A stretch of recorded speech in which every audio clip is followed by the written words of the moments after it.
मोर प्रिय देशवासीगण नमस्कार। मन की बात रे पुणी थरे आपण समस्तଙ୍କ सह जोड़ी होई मते बहुत खुशी लगुछि। 2026 वर्षर प्रथमार्थ बीतीबाकू बसिलाणी। एई 6 मासरे आमे मन की बात रे देशवासी अनेक उपलब्धि संपर्क रे आलोचना करिछु।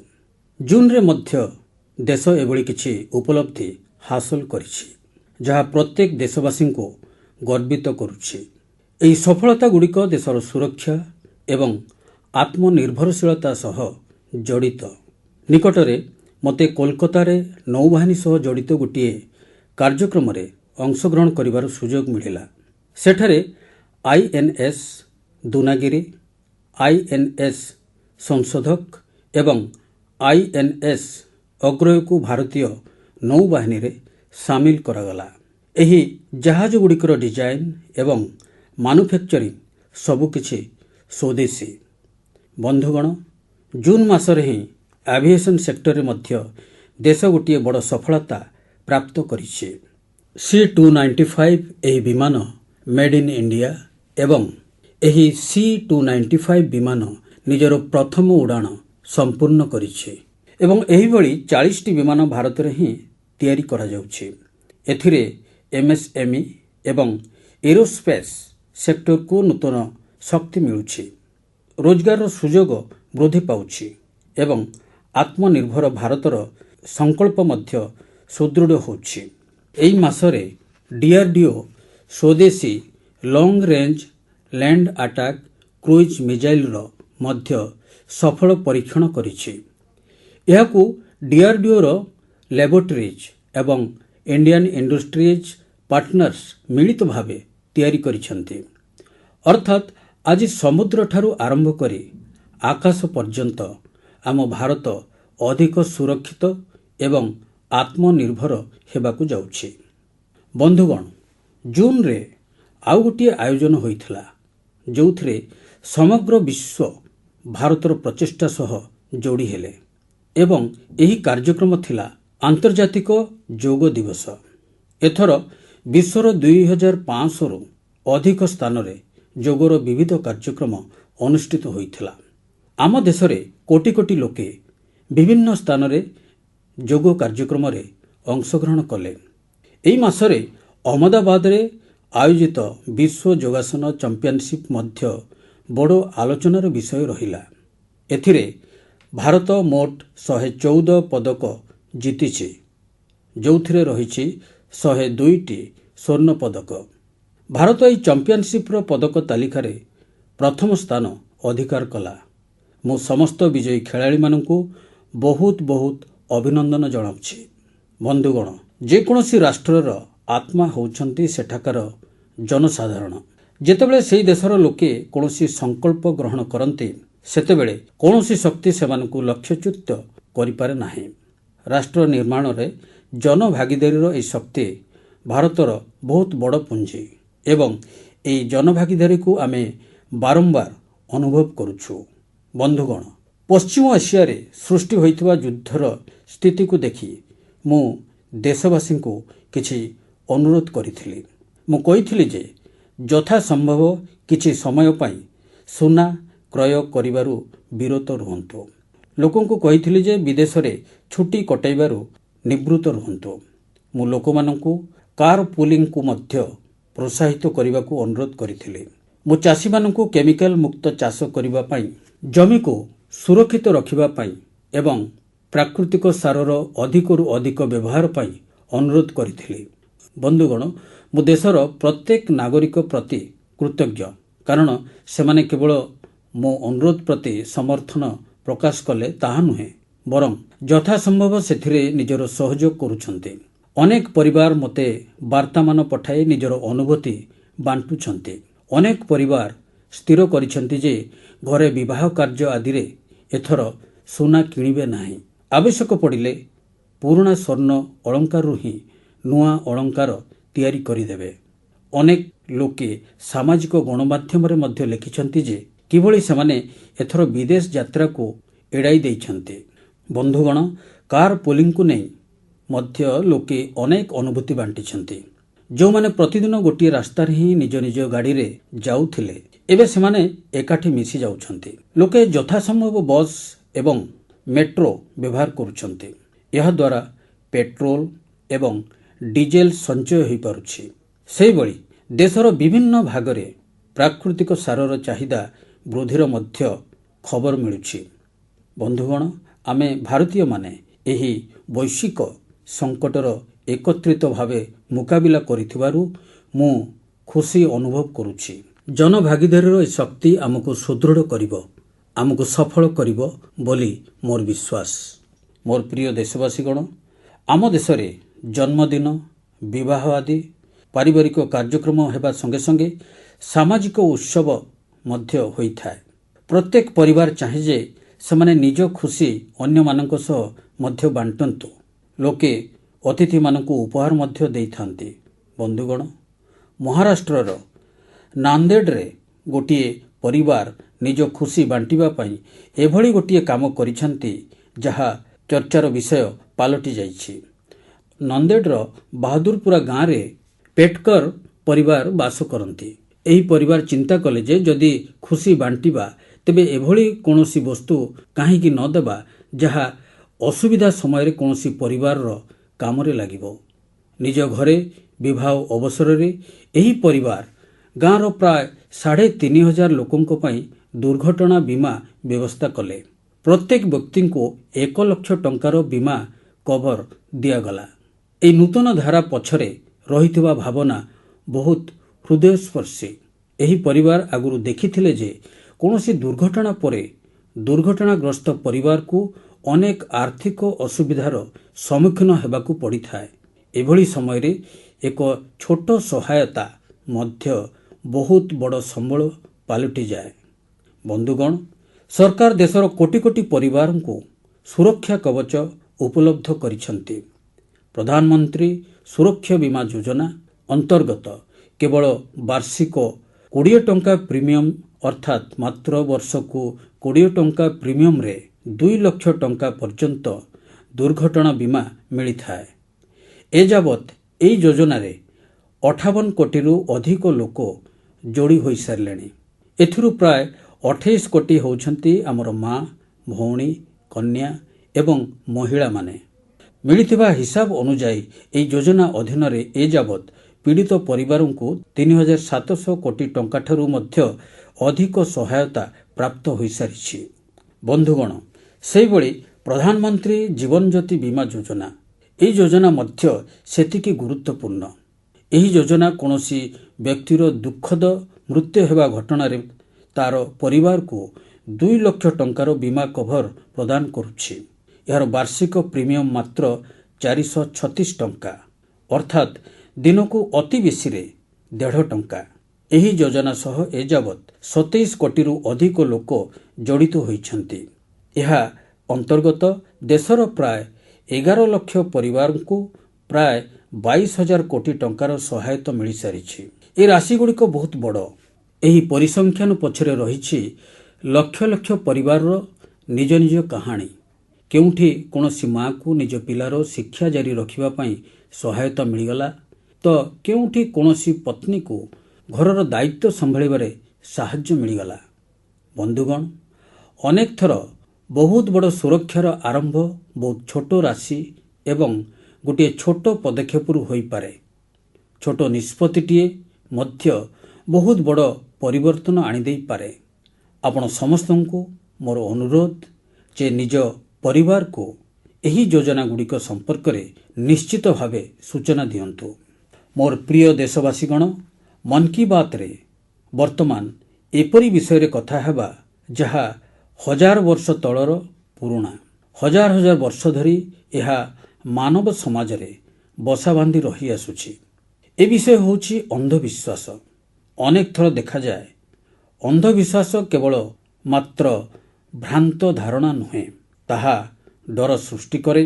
ଆଉ ଯେବେ ଡର ମନ ଉପରେ ପ୍ରଭୁତ୍ୱ ବିସ୍ତାର କରେ ସେତେବେଳେ ମଣିଷ ସତ୍ୟକୁ ଦେଖିବା ବନ୍ଦ କରିଦିଏ।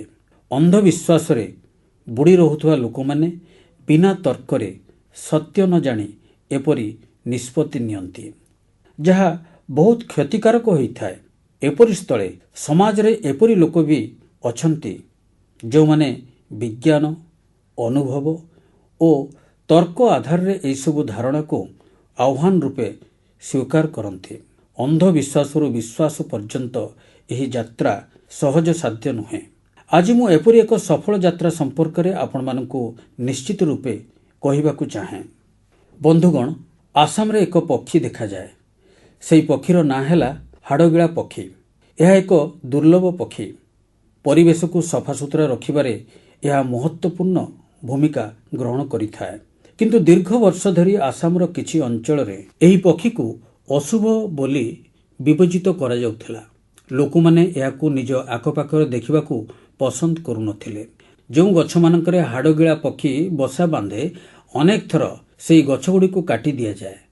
ଭାବନ୍ତୁ, ଏପରି ଏକ ପକ୍ଷୀ ଯାହା ପରିବେଶକୁ ପରିଷ୍କାର ରଖିବାରେ ସାହାଯ୍ୟ କରେ, ସେହି ହାଡ଼ଗିଳା ପକ୍ଷୀ ଲୋକମାନଙ୍କ ଭୟର ଶିକାର ହୋଇଥିଲା। ଏପରି ସ୍ଥିତିରେ ଜୀବବିଜ୍ଞାନୀ ପୂର୍ଣ୍ଣିମା ଦେବୀ ବର୍ମନ ଏସବୁ ଦେଖିଲେ। ସେ ଲୋକମାନଙ୍କ ମନରେ ବସା ବାନ୍ଧିଥିବା ଏହି ଭ୍ରାନ୍ତ ଧାରଣାକୁ ବଦଳାଇବା ପାଇଁ ସଂକଳ୍ପ ନେଲେ। ସେ ମହିଳାମାନଙ୍କ ସହ କଥାବାର୍ତ୍ତା କଲେ, ବିଜ୍ଞାନ ଆଧାରରେ ଲୋକମାନଙ୍କୁ ବୁଝାଇଲେ।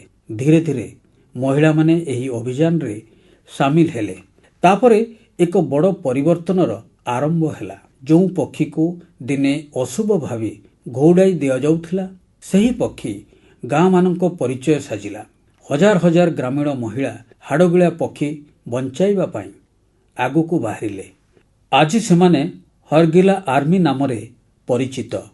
ଏହି ମହିଳାମାନେ ସମାଜ ସହ ସଂଘର୍ଷ କଲେ, ସମାଜକୁ ବୁଝାଇବା ପାଇଁ ଦିନରାତି କାମ କଲେ, ଆଉ ପରିଶେଷରେ ଅନ୍ଧବିଶ୍ୱାସକୁ ଦୂରେଇ ଦେଲେ। ସେମାନେ ସାବ୍ୟସ୍ତ କରିଦେଲେ ଯେ ଯେତେବେଳେ ସଠିକ୍ ତଥ୍ୟ ଜଣାପଡ଼ିଯାଏ, ସେତେବେଳେ ବର୍ଷ ବର୍ଷର ପୁରୁଣା ମାନସିକତା ମଧ୍ୟ ବଦଳିଯାଏ। ବନ୍ଧୁଗଣ, ମୁଁ ପ୍ରାୟତଃ କହେ, ଯିଏ ଖେଳେ ସେ ପ୍ରସ୍ଫୁଟିତ ହୁଏ। ଦେଶରେ ଏପରି ଯୁବକମାନଙ୍କ ସଂଖ୍ୟା ଦ୍ରୁତ ଗତିରେ ବଢ଼ି ଚାଲିଛି, ଯେଉଁମାନେ ଖେଳୁଛନ୍ତି, ଉନ୍ନତି ମଧ୍ୟ କରୁଛନ୍ତି। ପୂର୍ବ ତୁଳନାରେ ବର୍ତ୍ତମାନ ବହୁ ସଂଖ୍ୟକ ଯୁବକ ଖେଳକୁ କ୍ୟାରିୟର ରୂପେ ଗ୍ରହଣ କରୁଛନ୍ତି। ନାଗାଲାଣ୍ଡର ଏପରି 2ଟି ପ୍ରଚେଷ୍ଟା ସମ୍ପର୍କରେ ମୋତେ ସୂଚନା ମିଳିଛି, ଯାହା ଖୁବ୍ ରୋମାଞ୍ଚକର। ପ୍ରଥମ ପ୍ରଚେଷ୍ଟାଟି ହେଉଛି ନାଗାଲାଣ୍ଡ ବେବି ଲିଗ୍। ନାଁ ଶୁଣି ଆପଣମାନଙ୍କୁ ନିଶ୍ଚୟ ଲାଗୁଥିବ ଏହା ଖୁବ୍ ଛୋଟ ଛୋଟ ପିଲାମାନଙ୍କର କୌଣସି ସାଧାରଣ ଲିଗ୍ ହୋଇଥିବ। ମାତ୍ର ଏହା ସେପରି ନୁହେଁ। ଏହା 5ରୁ 10-12 ବର୍ଷ ବୟସର ଛୋଟ ଛୋଟ ଫୁଲଠାରୁ କୋମଳ ପିଲାମାନଙ୍କର ଏକ ଅସାଧାରଣ ଲିଗ୍। ଆଉ ଏହି ପିଲାମାନଙ୍କୁ ନେଇ ଫୁଟବଲ ଖେଳାଳିମାନଙ୍କର ଏପରି ଏକ ଲିଗ୍ ହୋଇଛି, ଯେଉଁଠାରେ ସେମାନଙ୍କ ପ୍ରଗତି ଓ ପ୍ରତିଭାକୁ ବିକଶିତ କରୁଛନ୍ତି ଓ ସେମାନଙ୍କ ପରିଚୟ ସୃଷ୍ଟି କରୁଛନ୍ତି। ନାଗାଲାଣ୍ଡରେ ଅଧିକରୁ ଅଧିକ ପିଲାମାନଙ୍କୁ ଫୁଟବଲ ସହ ଯୋଡ଼ିବା ପାଇଁ ଏହା ଆରମ୍ଭ କରାଯାଇଥିଲା। 5ରୁ 12 ବର୍ଷ ବୟସ ପର୍ଯ୍ୟନ୍ତ ପୁଅ ଝିଅମାନେ ଏଥିରେ ଭାଗ ନେଇପାରିବେ। ବର୍ତ୍ତମାନ ସୁଦ୍ଧା ଏହି ଲିଗ୍ 3 ବର୍ଷ ପୂରଣ କରିସାରିଲାଣି। ପିଲାମାନଙ୍କ ମନ ଉପରେ ଏହି ଲିଗ୍ର ଖୁବ୍ ଭଲ ପ୍ରଭାବ ପଡ଼ିଛି। ବନ୍ଧୁଗଣ, ନାଗାଲାଣ୍ଡରେ ଆଉ ଏକ ଭଲ ପ୍ରଚେଷ୍ଟା ହେଉଛି, ଏହାର ନାଁ ହେଲା ନାଗାଲାଣ୍ଡ ଓମେନ୍ ଫୁଟସାଲ ଲିଗ୍। ହୋଇପାରେ ଆପଣମାନଙ୍କ ପାଇଁ ଏହି ଫୁଟସାଲ ଏକ ନୂଆ ନାଁ ହୋଇଥିବ। ମୁଁ ଆପଣମାନଙ୍କୁ କହୁଛି, ଶୁଣନ୍ତୁ। ଫୁଟସାଲକୁ ଇନଡୋର ଫୁଟବଲ ବି କୁହାଯାଏ। ଏଥିରେ ଗୋଟିଏ ଟିମ୍ରେ ମାତ୍ର 5 ଜଣ ଖେଳାଳି ଥାନ୍ତି। ଖେଳ ପଡ଼ିଆ ବି ଫୁଟବଲ ଖେଳ ପଡ଼ିଆଠାରୁ ବହୁତ ଛୋଟ ହୋଇଥାଏ। ଏଥିପାଇଁ ଖେଳାଳିମାନଙ୍କୁ ତୁରନ୍ତ ନିଷ୍ପତ୍ତି ନେବାକୁ ପଡ଼େ। ସେମାନଙ୍କୁ ତାଙ୍କ ଟେକ୍ନିକ୍ ଓ ସ୍କିଲ୍ର ସର୍ବଶ୍ରେଷ୍ଠ ଉପଯୋଗ କରିବାକୁ ପଡ଼ିଥାଏ। ନାଗାଲାଣ୍ଡର ଓମେନ୍ ଫୁଟସାଲ ଲିଗ୍ ଆମ ଝିଅମାନଙ୍କୁ ସେମାନଙ୍କ ପ୍ରତିଭା ପ୍ରଦର୍ଶନ କରିବା ପାଇଁ ଖୁବ୍ ସୁନ୍ଦର ସୁଯୋଗ ପ୍ରଦାନ କରୁଛି। ଏପରି ପ୍ରଚେଷ୍ଟା ପାଇଁ ମୁଁ ନାଗାଲାଣ୍ଡ ଲୋକମାନଙ୍କୁ ପ୍ରଶଂସା କରୁଛି। ଏପରି ପ୍ରଚେଷ୍ଟା ଦେଶର ଅନ୍ୟ ଅଞ୍ଚଳମାନଙ୍କୁ ମଧ୍ୟ ପ୍ରେରଣା ଦେଇଥାଏ। ବନ୍ଧୁଗଣ, ଏହା ହେଉଛି ଟେକ୍ନୋଲୋଜିର ଯୁଗ। ପ୍ରତିଦିନ ନୂଆ ନୂଆ ଗବେଷଣା ହେଉଛି, ନୂଆ ନୂଆ AI ଇନୋଭେସନ୍ ସାମ୍ନାକୁ ଆସୁଛି। ଏପରି ସମୟରେ ସବୁଠାରୁ ମହତ୍ତ୍ୱପୂର୍ଣ୍ଣ ପ୍ରଶ୍ନ ହେଲା, ଲୋକମାନଙ୍କ କ୍ରିଏଟିଭିଟିକୁ କିପରି ସୁରକ୍ଷିତ ରଖାଯାଇପାରିବ। ନୂଆ ଟେକ୍ନୋଲୋଜି ସହ ଆଗକୁ ଅଗ୍ରସର ହେବା ସଙ୍ଗେ ସଙ୍ଗେ ଆମେମାନେ କିପରି ମୂଳ ସହ ଯୋଡ଼ି ହୋଇ ରହିପାରିବା। ନାଳନ୍ଦା ବିଶ୍ୱବିଦ୍ୟାଳୟ ଏହି ପ୍ରଶ୍ନର ସମାଧାନ ଖୋଜି ବାହାର କରିଛି। 1000 ବର୍ଷର ପୁରୁଣା ଆମ ନାଳନ୍ଦା ବିଶ୍ୱବିଦ୍ୟାଳୟ ଏବେ ନୂଆ ଅବତାରରେ ଭାରତର ଭାଗ୍ୟ ନିର୍ମାଣ କରୁଛି। 2 ବର୍ଷ ତଳେ ମୋତେ ନାଳନ୍ଦା ବିଶ୍ୱବିଦ୍ୟାଳୟର ନୂତନ ପରିସରକୁ ଲୋକାର୍ପଣ କରିବାର ସୁଯୋଗ ମିଳିଥିଲା। ନାଳନ୍ଦା ବିଶ୍ୱବିଦ୍ୟାଳୟ ପୁଣି ଥରେ ଶାସ୍ତ୍ରାର୍ଥ କରିବାର ଆମ ପ୍ରାଚୀନ ପରମ୍ପରାକୁ ଜୀବନ୍ତ କରିଛି। ଶାସ୍ତ୍ରାର୍ଥ କେବଳ ମାତ୍ର ନିଜ କଥା ଉପସ୍ଥାପନ କରିବାର ମାଧ୍ୟମ ନୁହେଁ, ଏହା ହେଉଛି ତର୍କ ବିତର୍କ ଓ ମନ୍ଥନର ଏକ ଅନୁଶାସିତ ପ୍ରକ୍ରିୟା। ଏଥିରେ ତର୍କ ଓ ତଥ୍ୟ ସହ ନିଜର କଥା ରଖିବା ଆବଶ୍ୟକ। ଆଉ ଏଥିରେ ଆପଣଙ୍କର ଦକ୍ଷତା ଥିବା ଦରକାର। ଅନ୍ୟର ବିଚାରକୁ ଧୈର୍ଯ୍ୟର ସହ ଶୁଣିବା ଓ ବୁଝିବାର ଶିକ୍ଷା ମଧ୍ୟ ଏହି ଶାସ୍ତ୍ରାର୍ଥ ପ୍ରକ୍ରିୟାରେ ହିଁ ମିଳିଥାଏ। ମୁଁ ଖୁବ୍ ଆନନ୍ଦିତ ଯେ ନାଳନ୍ଦା ବିଶ୍ୱବିଦ୍ୟାଳୟ ଏହାକୁ ନିଜ ସମାବର୍ତ୍ତନ ସମାରୋହର ଅଂଶ ରୂପେ ଗ୍ରହଣ କଲା। ଏଥିରେ ଅଂଶଗ୍ରହଣ କରିଥିବା ପାଖାପାଖି ଅଧା ବିଦ୍ୟାର୍ଥୀ ଅନ୍ୟ ଦେଶରୁ ଆସିଥିଲେ। ଏକ ପ୍ରାଚୀନ ପରମ୍ପରାକୁ ଆଜିର ସମୟ ସହ ଯୋଡ଼ିବା ନିମନ୍ତେ ଏହା ହେଉଛି ଖୁବ୍ ପ୍ରଶଂସନୀୟ ପ୍ରଚେଷ୍ଟା। ଏଥିପାଇଁ ମୁଁ ନାଳନ୍ଦା ବିଶ୍ୱବିଦ୍ୟାଳୟକୁ ଅନେକ ଅନେକ ଶୁଭେଚ୍ଛା ଜଣାଉଛି। ମୁଁ ଦେଶର ଅନ୍ୟ ବିଶ୍ୱବିଦ୍ୟାଳୟଙ୍କୁ ଆହ୍ୱାନ କରୁଛି ଯେ ସେମାନେ ଏପରି ନୂତନ ପଦକ୍ଷେପ ସମ୍ପର୍କରେ ବିଚାର କରନ୍ତୁ। ବନ୍ଧୁଗଣ, ମୂଳ ସହ ଯୋଡ଼ି ହୋଇ ଯୁବକମାନଙ୍କୁ ନୂଆ ଟେକ୍ନୋଲୋଜି ପାଇଁ ପ୍ରସ୍ତୁତ କରିବା ନିମନ୍ତେ ଏକ ସୁନ୍ଦର ପ୍ରୟାସ ଜାରି ରହିଛି। ଦିଲ୍ଲୀରେ ଅବସ୍ଥିତ central Sanskrit university artificial intelligence ଓ ଡାଟା ସାଇନ୍ସରେ ବିଟେକ୍ ପ୍ରୋଗ୍ରାମ ଆରମ୍ଭ କରିବାକୁ ଯାଉଛି। ଏହା ଆଧୁନିକ ଟେକ୍ନୋଲୋଜିକୁ ଭାରତୀୟ ପାରମ୍ପରିକ ଜ୍ଞାନ ସହ ଯୋଡ଼ିବା ଦିଗରେ ଏକ ମହତ୍ୱପୂର୍ଣ୍ଣ ପଦକ୍ଷେପ। ଏହାଦ୍ୱାରା ଭାରତୀୟ ଭାଷାମାନଙ୍କ ପାଇଁ ଏକ ନୂଆ ଏଆଇ ଟୁଲ୍ସ ପ୍ରସ୍ତୁତ କରିବା କ୍ଷେତ୍ରରେ ସହାୟତା ମିଳିବ। ଆମର ପ୍ରାଚୀନ ଗ୍ରନ୍ଥ ଓ ପାଣ୍ଡୁଲିପିମାନଙ୍କୁ ଡିଜିଟାଲ ରୂପେ ସଂରକ୍ଷିତ କରିବାର କାମ ମଧ୍ୟ ତ୍ୱରିତ ହେବ। ମୁଁ ସେଣ୍ଟ୍ରାଲ ସାଂସ୍କ୍ରିଟ ୟୁନିଭର୍ସିଟିକୁ ଏହି ପ୍ରଚେଷ୍ଟା ପାଇଁ ଅନେକ ଅନେକ ଶୁଭକାମନା ଜଣାଉଛି। ବନ୍ଧୁଗଣ, ଆଜି ଭାରତୀୟ ସଂସ୍କୃତି ବିଶ୍ୱର ଭିନ୍ନ ଭିନ୍ନ ଭାଗରେ ପହଞ୍ଚିବାରେ ଲାଗିଛି। ଆମ ଗୀତ, ସଙ୍ଗୀତ ଓ ଆଧ୍ୟାତ୍ମିକତାକୁ ସମଗ୍ର ବିଶ୍ୱର ଲୋକମାନେ ଜାଣୁଛନ୍ତି ଆଉ ଆପଣାଉଛନ୍ତି।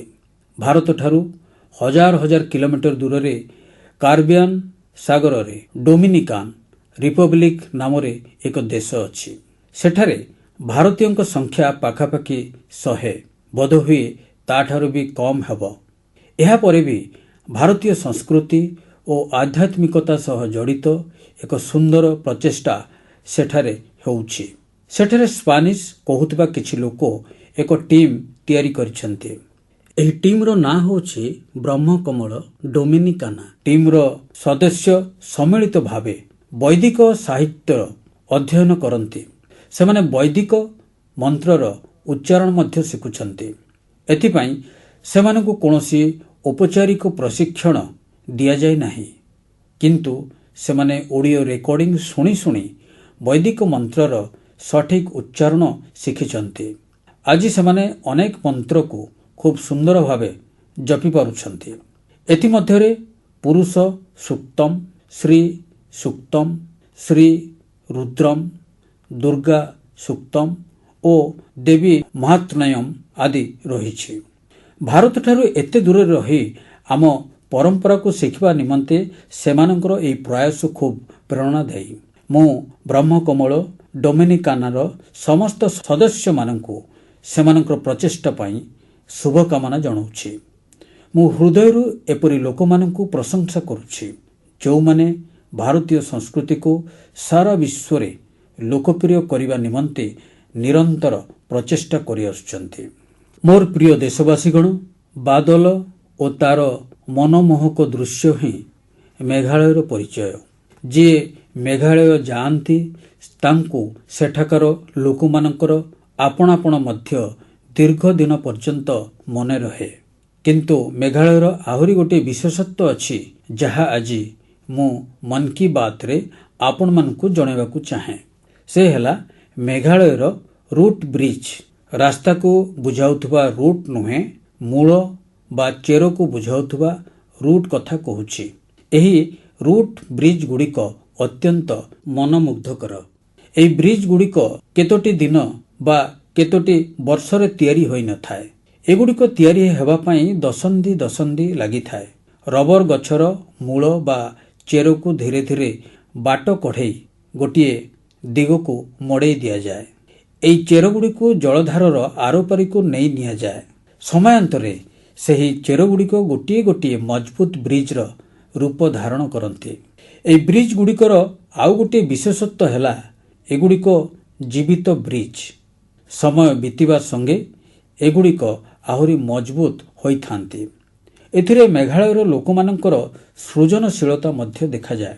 ଏହା ଲୋକମାନଙ୍କର ବର୍ଷ ବର୍ଷର ଧୈର୍ଯ୍ୟ ଏବଂ ପ୍ରକୃତି ପ୍ରତି ଗଭୀର ସମ୍ମାନର ଉଦାହରଣ।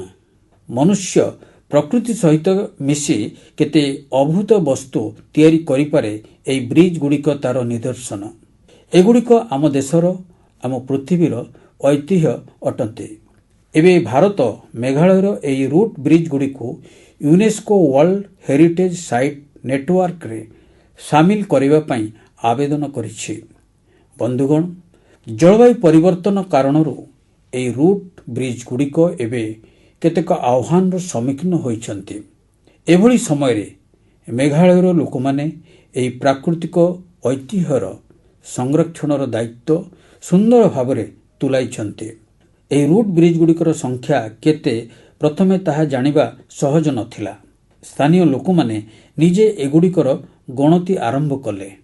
ଏହାପରେ ସେଠାକାର ଜନସାଧାରଣ ଏହି ବ୍ରିଜ୍ ଗୁଡ଼ିକର ସଂରକ୍ଷଣ ଦାୟିତ୍ୱ ବହନ କଲେ।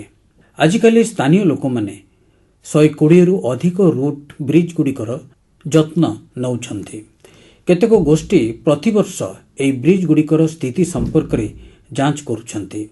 କେତେକ ଲୋକ ଆଖପାଖ ଅଞ୍ଚଳକୁ ମଜବୁତ କରିବା ପାଇଁ ନର୍ସରୀ ମଧ୍ୟ ତିଆରି କରିଛନ୍ତି। ଏହିଭଳି ଭାବରେ ଏହି ବ୍ରିଜ୍ ଗୁଡ଼ିକର ସଂରକ୍ଷଣ ପାଇଁ ଇକୋସିଷ୍ଟମ ପ୍ରସ୍ତୁତ ହୋଇଯାଇଛି। ଆପଣ ଦେଖିଥିବେ, ଏ ବର୍ଷ ହେଲି ବାର୍ଜିଙ୍କୁ ପଦ୍ମ ପୁରସ୍କାର ଦ୍ୱାରା ସମ୍ମାନିତ କରାଯାଇଛି। ସେ ନିଜ ଜୀବନର 50ରୁ ଅଧିକ ବର୍ଷ ଏହି ରୁଟ୍ ବ୍ରିଜ୍ ଗୁଡ଼ିକର ଯତ୍ନ ନେବାରେ ବିନିଯୋଗ କରିଛନ୍ତି। ତାଙ୍କର ସମର୍ପଣ ଆମ ସମସ୍ତଙ୍କ ପାଇଁ ପ୍ରେରଣାଦାୟୀ।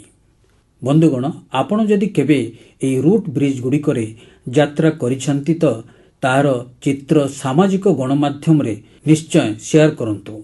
ଆପଣଙ୍କ ଫଟୋ ଅନ୍ୟ ଲୋକମାନଙ୍କୁ ମଧ୍ୟ ମେଘାଳୟର ଏହି ନିଆରା ଐତିହ୍ୟ ବିଷୟରେ ଜାଣିବାକୁ ଉତ୍ସାହିତ କରିବ। ମୋର ପ୍ରିୟ ଦେଶବାସୀଗଣ, ଆମେ ସମସ୍ତେ ଚାହୁଁ ଯେ ଆମ ଗାଁ ସଫାସୁତୁରା ହେଉ ଏବଂ ଆମ ସହର ସୁନ୍ଦର ଦେଖାଯାଉ। କିନ୍ତୁ ଆମେ ବୋଧହୁଏ କେତେବେଳେ ବି ଟିକେ ଅଟକି ରହି ଭାବିନଥିବା ଆମ ଆଖପାଖର ଏହି ଆବର୍ଜନା ଗୁଡ଼ିକୁ କିଏ ସଫା କରୁଛି। ଅଧିକାଂଶ ଲୋକ ତ ଧରି ନେଇଥାନ୍ତି ଯେ ଏହା ଅନ୍ୟ କାହାର ଦାୟିତ୍ୱ ଏବଂ ସେ ହିଁ ଏହାକୁ ସଫା କରିବ। କିନ୍ତୁ ଆମ ଭିତରେ କିଛି ଏଭଳି ଲୋକ ଅଛନ୍ତି ଯେଉଁମାନେ ନିଜ ଚିନ୍ତାଧାରା ଦ୍ୱାରା ଆମକୁ ବହୁତ ପ୍ରଭାବିତ କରନ୍ତି। ମୋତେ ମଧ୍ୟପ୍ରଦେଶର ରାଜଗଡ଼ ଜିଲ୍ଲା ବ୍ୟାବ୍ରାର କିଛି ଭଉଣୀମାନଙ୍କ ବିଷୟରେ ଜାଣିବାକୁ ମିଳିଲା। ସେମାନେ ନିଜ ଆଖପାଖରେ ପଡ଼ିଥିବା ପ୍ଲାଷ୍ଟିକ ଆବର୍ଜନା ଗୁଡ଼ିକୁ ସଫା କରିବାର ସଂକଳ୍ପ ନେଲେ। ସେମାନେ ଭାବିଲେ ନାହିଁ ଯେ ଆଉ କେହି ଆସି ଏଥିରେ ପରିବର୍ତ୍ତନ ଆଣିବ। ସେମାନେ ନିଜେ ସାରା ସହରରୁ ପ୍ଲାଷ୍ଟିକ ଆବର୍ଜନା ଏବଂ ଖାଲି ବୋତଲ ଏକାଠି କରିବା ଆରମ୍ଭ କଲେ। ଧୀରେ ଧୀରେ ଏହି ପ୍ରଚେଷ୍ଟା ବଢ଼ି ଚାଲିଲା ଏବଂ ସେଥିରୁ ପ୍ଲାଷ୍ଟିକକୁ ଇକୋ ବ୍ରିକ୍ସରେ ପରିଣତ କରାଗଲା। ଆଜିକାଲି ଏହି ଇକୋ ବ୍ରିକ୍ସର ଉପଯୋଗ ସାଧାରଣ ସ୍ଥାନଗୁଡ଼ିକର ସୌନ୍ଦର୍ଯ୍ୟକରଣ କାମରେ ଲଗାଯାଉଛି। ରାଜଗଡ଼ରେ ଗତ କିଛି ମାସରେ ଶହ ଶହ କିଲୋ ପ୍ଲାଷ୍ଟିକକୁ ରିସାଇକେଲ କରି ସେଗୁଡ଼ିକର ଉତ୍ତମ ଉପଯୋଗ କରାଯାଉଛି। ଅର୍ଥାତ୍ ଯେଉଁ ପ୍ଲାଷ୍ଟିକ ଆଗରୁ ସହରକୁ ପ୍ରଦୂଷଣ କରୁଥିଲା, ଆଜି ତାହା ଏହି ଭଉଣୀମାନଙ୍କ ପ୍ରୟାସ ଦ୍ୱାରା ସହରର ସୌନ୍ଦର୍ଯ୍ୟ ବର୍ଦ୍ଧନରେ ସହାୟକ ହୋଇପାରିଛି। ମୁଁ ବ୍ୟାବ୍ରାର ସମସ୍ତ ଭଉଣୀ ଏବଂ ଏହି ଅଭିଯାନରେ ଯୋଗ ଦେଇଥିବା ସାଥୀମାନଙ୍କୁ ଧନ୍ୟବାଦ ଜଣାଉଛି। ମୋର ପ୍ରିୟ ଦେଶବାସୀଗଣ, ଅନେକ ଲୋକ ମୋତେ ପତ୍ର ଲେଖି ଗୋଟିଏ ନିର୍ଦ୍ଦିଷ୍ଟ ବିଷୟରେ କହିବା ପାଇଁ ପରାମର୍ଶ ଦେଇଛନ୍ତି। ଏହି ବିଷୟଟି ଗଣେଶ ଉତ୍ସବ ସହିତ ଜଡ଼ିତ। ଏମିତି ତ ଗଣେଶ ଉତ୍ସବ ପାଇଁ ଏବେ ଯଥେଷ୍ଟ ସମୟ ବାକି ଅଛି, କିନ୍ତୁ ଲୋକମାନେ ଅନୁରୋଧ କରିଛନ୍ତି ଯେ ସେହି ବିଷୟରେ ଏବେ ହିଁ ଚର୍ଚ୍ଚା କରାଯିବା ଉଚିତ। ପ୍ରକୃତରେ ଗଣେଶଙ୍କ ମୂର୍ତ୍ତି ତିଆରିର କାମ ବହୁ ଆଗରୁ ଆରମ୍ଭ ହୋଇଥାଏ। ମୂର୍ତ୍ତି ତିଆରି କରିବା ଏବଂ ମୂର୍ତ୍ତି ବ୍ୟବସାୟ କରୁଥିବା ଲୋକମାନେ ଏବେଠାରୁ ସକ୍ରିୟ ହୋଇ ଉଠନ୍ତି। ତେଣୁ ମୋର ଆପଣ ସମସ୍ତଙ୍କୁ ଅନୁରୋଧ, ଆପଣମାନେ ଚେଷ୍ଟା କରନ୍ତୁ ଯେ ଆପଣଙ୍କ ଘର, ସୋସାଇଟି ଅଥବା ଆଖପାଖ ଜାଗାରେ ଗଣପତି ବପ୍ପାଙ୍କର ଯେଉଁ ମୂର୍ତ୍ତି ସ୍ଥାପିତ ହେବ ତାହା ଆମ ଦେଶର ମାଟିରେ ତିଆରି ହୋଇଥିବ। ତାହା ଆମ ନିଜ କୁମ୍ଭାର ଏବଂ ସ୍ଥାନୀୟ କଳାକାରମାନଙ୍କ ହାତରେ ତିଆରି ହୋଇଥିବ। ଯେଉଁ ଲୋକମାନେ ଗଣେଶଙ୍କ ମୂର୍ତ୍ତି ତିଆରି କରୁଛନ୍ତି ସେମାନଙ୍କୁ ମଧ୍ୟ ମୋର ଅନୁରୋଧ ଯେ ସେମାନେ ମାଟିର ମୂର୍ତ୍ତିକୁ ପ୍ରାଥମିକତା ଦିଅନ୍ତୁ। ଆଉ ଯେଉଁ ଲୋକମାନେ ମୂର୍ତ୍ତି କିଣୁଛନ୍ତି ସେମାନେ ମଧ୍ୟ ନିଶ୍ଚିତ ଦେଖନ୍ତୁ ଯେ ଗଣପତି ବପ୍ପାଙ୍କ ମୂର୍ତ୍ତି କେଉଁଥିରେ ତିଆରି ହୋଇଛି ଏବଂ କେଉଁ ଦେଶରେ ତିଆରି ହୋଇଛି। ପ୍ଲାଷ୍ଟର ଅଫ୍ ପ୍ୟାରିସରେ ତିଆରି ହୋଇଥିବା ମୂର୍ତ୍ତିଗୁଡ଼ିକୁ ଆଦୌ କିଣନ୍ତୁ ନାହିଁ। ବନ୍ଧୁଗଣ, ମାଟିର ମୂର୍ତ୍ତିଗୁଡ଼ିକ ପୂଜା ସରିବା ପରେ ସହଜ ଭାବରେ ପାଣିରେ ବିଲୀନ ହୋଇଯାଇଥାଏ। ଏହାଦ୍ୱାରା ଆମ ନଦୀ, ପୋଖରୀ ଏବଂ ପରିବେଶର ସୁରକ୍ଷା ହୋଇଥାଏ। ଆମ ଆସ୍ଥା ମଧ୍ୟ ବଞ୍ଚି ରହିଥାଏ ଏବଂ ପ୍ରକୃତି ପ୍ରତି ଆମର ଦାୟିତ୍ୱ ମଧ୍ୟ ପୂର୍ଣ୍ଣ ହୋଇଥାଏ। ଯେତେବେଳେ ଆମେ ସ୍ଥାନୀୟ କାରିଗରମାନଙ୍କଠାରୁ ମୂର୍ତ୍ତି କିଣୁ, ଆମେ ଭୋକାଲ୍ ଫର୍ ଲୋକାଲ୍ ର ସଂକଳ୍ପକୁ ମଧ୍ୟ ଦୃଢ଼ କରିଥାଉ। ମୋର ବିଶ୍ୱାସ ଯେ ଏଥର ଗଣେଶ ଉତ୍ସବରେ ଏବଂ ଏହିଭଳି ପ୍ରତ୍ୟେକ ଉତ୍ସବରେ ଆମେ ଏ ସମସ୍ତ କଥା ଉପରେ ନିଶ୍ଚୟ ଗମ୍ଭୀରତାର ସହିତ ଚିନ୍ତା କରିବା ଏବଂ ଦେଶ ହିତରେ ପଦକ୍ଷେପ ନେବା। ବନ୍ଧୁଗଣ, ଆମ ଦେଶରେ ସବୁଠାରୁ ବଡ଼ ଶକ୍ତି ହେଉଛନ୍ତି ଆମ ଦେଶର ଜନସାଧାରଣ। ଦେଶର ଭିନ୍ନ ଭିନ୍ନ ସ୍ଥାନରେ ହେଉଥିବା ଛୋଟ ବଡ଼ ପ୍ରଚେଷ୍ଟା ଗୁଡ଼ିକରୁ ଆମକୁ ବହୁତ କିଛି ଶିଖିବାକୁ ମିଳେ। ଏହିଭଳି ପ୍ରୟାସ ଆମକୁ କହିଦିଏ ଯେ ଯେବେ ମନରେ ସଂକଳ୍ପ ଥାଏ ଏବଂ ସମାଜର ସହଯୋଗ ମିଳେ, ତେବେ କୌଣସି ବି ବଡ଼ ପରିବର୍ତ୍ତନ ଅଣାଯାଇପାରେ। ଆପଣଙ୍କ ଆଖପାଖରେ ହେଉଥିବା ଏହିଭଳି ପ୍ରଚେଷ୍ଟା ଗୁଡ଼ିକ ବିଷୟରେ ଆପଣମାନେ ମୋ ପାଖକୁ ନିଶ୍ଚୟ ଲେଖନ୍ତୁ। ଆପଣଙ୍କର ବିଚାର ଏବଂ ପରାମର୍ଶ ପଠାଇ ଚାଲନ୍ତୁ। ହୋଇପାରେ ଆପଣଙ୍କ ଆଖପାଖର ଗୋଟିଏ ଛୋଟିଆ ପ୍ରୟାସ ସାରା ଦେଶ ପାଇଁ ପ୍ରେରଣା ହୋଇପାରିବ। ଆସନ୍ତା ମାସରେ ଆମେ ପୁଣି ଭେଟିବା। ଦେଶବାସୀମାନଙ୍କ ପାଇଁ କିଛି ନୂତନ ପ୍ରୟାସର ଚର୍ଚ୍ଚା କରିବା। ସେ ପର୍ଯ୍ୟନ୍ତ ଆପଣ ନିଜର ଏବଂ ନିଜର ପରିବାରର ଧ୍ୟାନ ରଖନ୍ତୁ। ଆଉ ହଁ, ଜଳ ସଞ୍ଚୟ ତ କରିବା ହିଁ କରିବା। ବର୍ଷା ପାଣିର ଗୋଟିଏ ଗୋଟିଏ ବିନ୍ଦୁକୁ ଆମକୁ ସଞ୍ଚୟ କରିବାକୁ ପଡ଼ିବ। କ୍ୟାଚ୍ ଦ ରେନ୍ ଅଭିଯାନକୁ ସାମାନ୍ୟ ମନ୍ଥର ହେବାକୁ ଦେବା ନାହିଁ। ମୋର ଅନୁରୋଧ, ବର୍ଷାର ବିନ୍ଦୁ ବିନ୍ଦୁ ଜଳ ଆମେ ମିଳିମିଶି ସଞ୍ଚିବା। ବହୁତ ବହୁତ ଧନ୍ୟବାଦ। ନମସ୍କାର।